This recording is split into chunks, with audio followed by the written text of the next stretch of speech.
Queridos, concluindo hoje nosso conteúdo de geografia, vamos falar sobre a região sul, tá? E concluir o nosso conteúdo para avaliação, tá bom? Com uma área de aproximadamente de 577 mil quilômetros quadrados, essa é a menor região do Brasil e é composta por apenas 3 estados. Quais são eles? Vamos ver aqui no mapa. Bom, o primeiro estado ligado à região, né, no caso Centro-Oeste e Sudeste, seria Paraná, onde a sua capital é Curitiba. Segundo estado, Santa Catarina, onde sua capital é Florianópolis. E o nosso terceiro estado é Rio Grande do Sul, fazendo fronteira do Brasil, né, com outros países da América do Sul, onde sua capital é Porto Alegre. Esses são os estados, aqui está o mapa, como vocês estão vendo, da região sul, a região mais fria e a região menor do nosso país. Clima e vegetação da região sul, como a gente pode observar aqui nessa foto, né, a pessoa está com guarda-chuva e aqui tem resquícios de neve, olha só. Neve aqui no Brasil, tem alguns lugares da região sul que realmente chega até a nevar, com temperaturas altamente baixas. Na região sul, atuam 2 tipos de clima.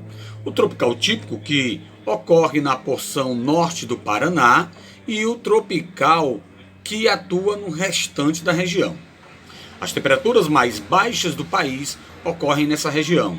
Em algumas áreas onde atua o clima subtropical, principalmente de altitude, ou seja, subtropical de altitude, que são os lugares mais altos, mais montanhosos, né, mais elevados, com altitudes mais elevadas, pode ocorrer até mesmo a precipitação de neves, né, alguns pequenos riachos criam uma película fina de congelamento. As formações vegetais de mata de araucárias e de campos naturais é aquela vegetação que parece graminha, né? Parece que está no campo, por isso que o nome é campos naturais. É uma vegetaçãozinha rasteira, utilizado muito, né, lá nessa região, onde serve de plantio, serve de criação de gado, etc. Bom, encontra-se muito alterado, principalmente, né, a vegetação de lá, pelas retiradas de cobertura vegetal para o desenvolvimento das agropecuárias. Aquilo que a gente estava falando para vocês.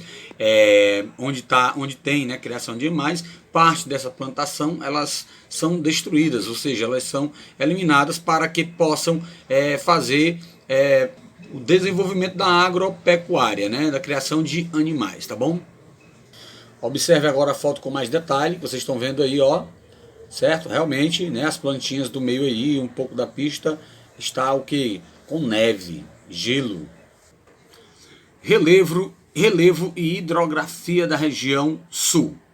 A maior parte dos rios da região sul percorre relevo de planalto. Relevo de planalto é aqueles lugares altos. E a gente viu na aula anterior, né, de geografia, que lugares altos, rios de lugares altos servem bastante para quê? Quem lembra? Produção de hidrelétricas, não é verdade? Pois é, assim também não é o contrário lá na região sul.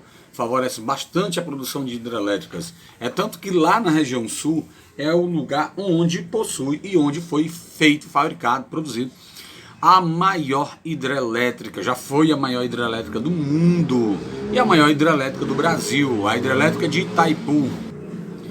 No rio Paraná, por exemplo, está localizada uma das mais importantes usinas hidrelétricas do Brasil, a de Itaipu. Esse empreendimento, como a gente estava falando anteriormente, surgiu de uma parceria entre o governo do Brasil e do Paraguai. A usina hidrelétrica de Itaipu é responsável por cerca de 15% de energia consumida no Brasil e 90%, né, da energia consumida no Paraguai. Bom, aí eu não sei se o Brasil é que consome muita energia e o Paraguai consome pouca energia, né? Mas não é que aí não é a porcentagem de produção de energia da hidrelétrica destinada aos 2 países, não. A gente está falando do consumo de cada país, tá? A hidrelétrica de Itaipu ela é responsável por 15% da energia consumida no Brasil. E lá no Paraguai, ela abastece cerca de 90% da energia consumida lá no Paraguai. Aí a hidrelétrica de Itaipu, essa hidrelétrica que nós estamos vendo aí, né, enorme, né, e grande produtora mesmo, grande produtora de energia certo? A maior do Brasil. A diversidade cultural da região sul. A população da região sul é composta de 30 milhões de habitantes e passou a apresentar forte influência de povos imigrantes a partir do século XIX. Esses imigrantes eram principalmente italianos, alemães, poloneses e ucranianos, que vieram para o Brasil em busca de uma vida melhor, em busca de sair, porque nesta época a Europa, né, nesse período aí, era em crise econômica e em guerra. Então aqui no Brasil eles encontravam um país onde haveria possibilidade deles progredirem, deles viverem em paz e progredirem, né? Além dos japoneses e ucranianos que a gente falou, perdão, esses aí vindo da Europa, como eu falei que a Europa estava em crise, né? Bom, e de japoneses e sírios e libaneses procedentes da Ásia, japoneses, sírios e libaneses. Mas com certeza, sem dúvida nenhuma, essa parte de alemães e italianos são bem mais fortes lá, poloneses e ucranianos, né? É tanto que lá tem a Oktoberfest, né? Que é a festa, o festival da cerveja. Se você observar nessa foto aqui, olha só, certo? É o pessoal, né, estilo alemão, né, Oktoberfest, aquela festa que eu estava falando, né, a cidade toda. A ornamentação da cidade, toda a cidade, a ornamentação, a arquitetura, ela é baseada também, né, no estilo de vida que eles tinham lá na Europa, né, é uma outra arquitetura e bem interessante. É um lugar onde falam, né, mais de uma língua, né, eles falam a língua brasileira, claro, português, mas também falam a língua de seus descendentes. Os descendentes desses imigrantes, ao preservar suas tradições e seus costumes do seu povo, inseriram traços de sua cultura na culinária, na arquitetura, como eu falei para vocês, e nas festas típicas da região sul. Diferentes paisagens urbanas. Atualmente, a população da região é predominante urbana. Em algumas cidades, principalmente no interior de Santa Catarina e do Rio Grande do Sul, as construções e as organizações urbanas são marcadas pela influência dos imigrantes europeus, italianos, que eu falei para vocês, alemães, ucranianos. Lembram disso? Pois é. Nas últimas décadas, muitas pessoas migraram para as grandes cidades, e isso levou ao crescimento acelerado dos centros urbanos da região, ocasionando uma série de problemas, como a falta de transportes, de moradia, de escola, e assim como levou à ocupação de áreas de riscos, como a gente está vendo aqui do lado direito, certo?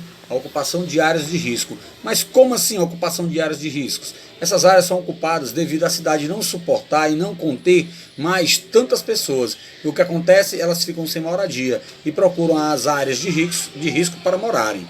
Aqui estamos vendo um exemplo do casarão, de um casarão de estilo italiano, olha só, né? Feito, né, claro, sob arquitetura italiana e feito aqui no Brasil, na região sul. Como eu disse, a arquitetura também influencia todo o contexto dessa região. Atividades econômicas. Uma das principais atividades econômicas praticadas na região sul é a agricultura. Sabendo que hoje também a parte...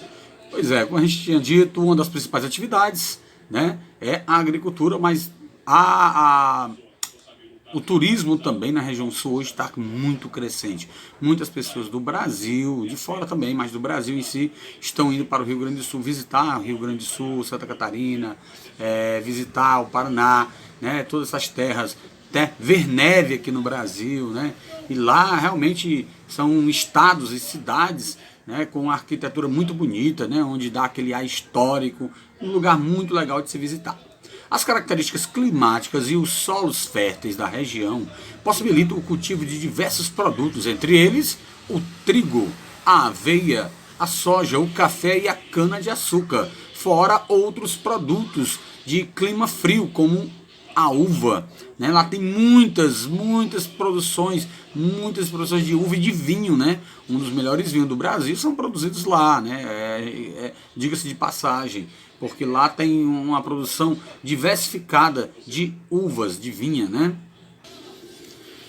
A pecuária. Na pecuária, a região abriga um numeroso rebanho bovino e ovino, sendo responsável por quase metade de toda criação de aves suínas do país, aves e suínos. Suínos é porcos, tá, pessoal? E aves, frangos, né? E aí vai peru e etc. Para você ver como lá, né, é bastante produtivo essa parte de pecuária.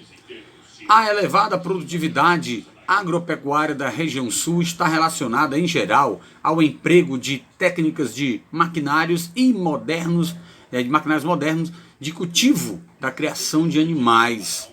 Em relação às atividades industriais, as que mais se destacam na região são as alimentícias, a têxtil e a automobilística. Além delas, é marcante a presença, né, da agroindústria, como moinhos de trigo, fábricas de óleo, vegetais e etc.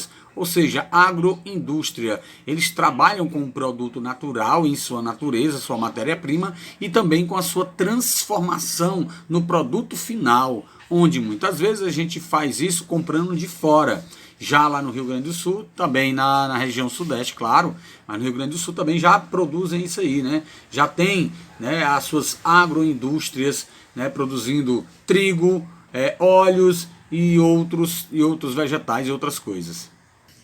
Aqui nessa foto estamos vendo aqui, certo? É uma agroindústria de aves em São José, Santa Catarina, né? Pessoal trabalhando aí, embalando, cortando. E embaixo a colheita mecanizada de trigo no Paraná, como vocês podem observar aí, uma grandiosíssima plantação de trigo. É com essa imagem que a gente se despede, encerrando o capítulo, né, de geografia, trabalhando as regiões do Brasil, encerrando com a região sul, certo? Para a gente dar início aos estudos das nossas avaliações, ok? Um abraço a todos, até a próxima.